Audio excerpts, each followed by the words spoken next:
Hey guys! Welcome to my YouTube channel that is all about Finn August, who is a District 1 male tribute in the 71st Hunger Games in an RP on Tumblr.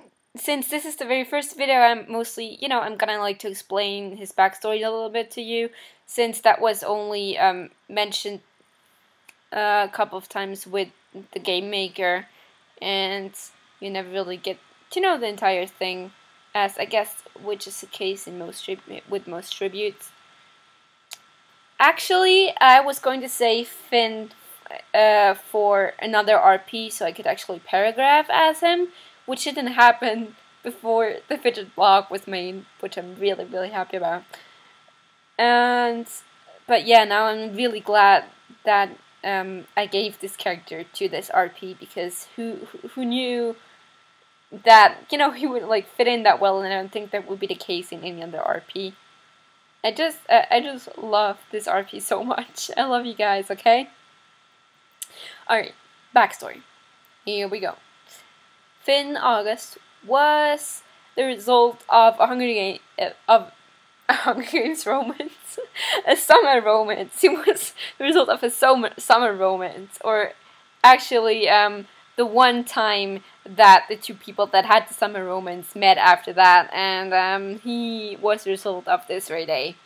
So he never ever met his father, and it's not really important to him either. It's just him and his mother for basically his entire childhood. And I mean, he adores his mother so much, because she's the only one he has. But even regardless of that, she's a good mother. She's pretty busy with the jewelry shop they have, because she owns it, and it's a pretty big deal. Like, people from the capital would order their stuff at their shop. And he's kind of a child that keeps to himself. Not like in a weird way. I mean, he has a couple of friends, but he's not like the super social kid that everybody knows. He enjoys music a lot. He starts to play guitar when he's about 8 or 9 years old. He still plays it. Well, you can find a guitar. And, he's not like overly smart like some of the other tributes are. Widget. And, but he's alright at school and stuff. And then when he's 14, his mother starts to get sick. It's not really bad at that point. She's just tired a lot, and he kind of has to start working at the shop, even though he can't technically start making stuff yet, because he's too young. But he starts to like helping her organize things, because she has to sleep a lot, so she can keep up with what's happening, and so he doesn't really get the attention a 14-year-old boy needs. And that is about when he starts to realize that he has this effect on girls, where he thinks that they just like spending time with him when they actually just want to get in his pants. Well, not at 14, because but it starts at 15, and it's like intensely. He has intensely many girlfriends that are not really girlfriends, because, well, for him, it feels like it could be the real deal every time, and then it just ends up not being the real deal, because all they want is to actually get in his pants, because he's Alex Pettyford's face claim. So I mean, I can kind of see the reason, but so it's basically because he starts to have this reputation at school that he is really easy, and that he changes girls like his underwear, even though he doesn't really want to, but they just end up dumping him because they have the feeling that he attaches himself too much to them, or once he has the reputation, they just end up dumping him because they don't understand why he's still sticking around. Like, isn't he supposed to dump them now? Isn't he done? That kind of deal. And so yeah, he basically becomes the school slut. And he just gets his attention that way, because his mother starts to be worse, and she starts to lose her memory, and he can't do anything about it. I mean, there's nobody that would help him, because it's just, as I said, him and his mother.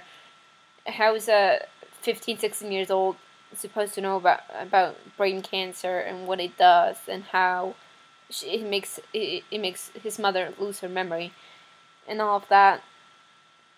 So he just, spends all of his time with those different girls, because that's all that he thinks there is, basically.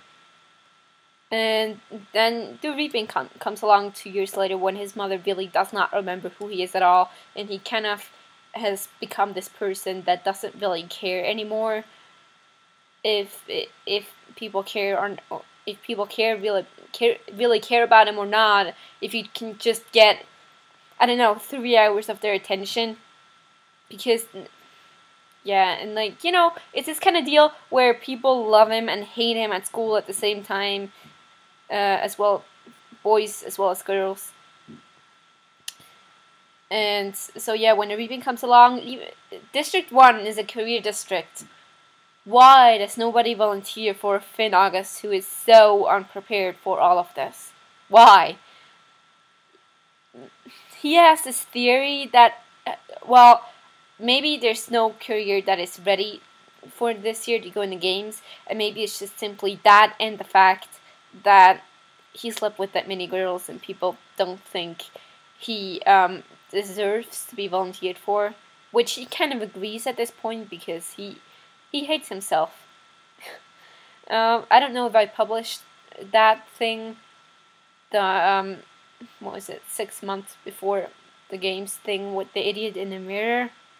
That's what he views himself as, because whenever he sleeps with a girl and then he goes, I don't know, like, he's in a bathroom afterwards and there's his face staring back at him, and he almost feels so guilty because of who he has become, or he feels guilty because of himself being such an awful person, so he does it again next week, So yeah, that's what he calls the idiot in the mirror. And so yeah, he comes to the capital as this person,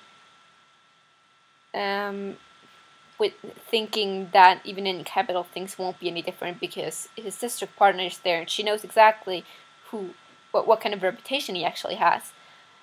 And then he meets Witch Daybrook, who turns everything upside down and who lets him be the person that he actually is, because she is treated probably even worse in her district, because her sister died in the games, and people kind of accuse her of being the one that is responsible because she didn't volunteer for her. And they're just so freaking perfect for each other. I just love Fidget so much, because she saves Finn in every way a person can be saved, except for the reason that they have to go to the arena and then one of them has to die. Which is kind of ironic, because that is right when he has a chance to actually make things right. He knows that he has such a limited time to be who he actually is before he's going A, to be alone again, or B, to die. Which is, B is way more likely than A. Which is why I have so many AUs, because I love Fidget, and I need to have Fidget in my life even after Finn dies. Or Widget, for that matter. God, it will be so sad. Okay, I need to stop rambling. God, this is so bad. And so yeah, there you have it. That's Finn August's backstory. And I hope you enjoyed the video, even though it is really long. And I just love you guys all so much. And I hope this is like my 5th try for this video. So I hope that worked out. Oh, and I hope you all enjoy my accent. Nah. Stupid time differences. Okay. I will see you guys in Tiny Chat or something. God, I don't know how to end this. Okay. Bye, guys.